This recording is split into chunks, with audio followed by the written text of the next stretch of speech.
If you have a graded item for your course like a pop quiz done in class, points for participating in a Zoom meeting, or work from external publisher tools, you may not have a corresponding assignment, forum, or quiz to grade in Moodle.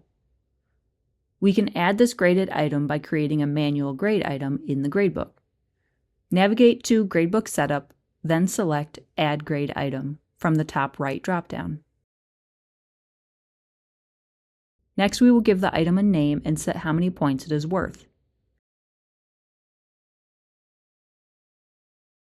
You can also choose a grade type other than a number, such as a scale or just textual feedback.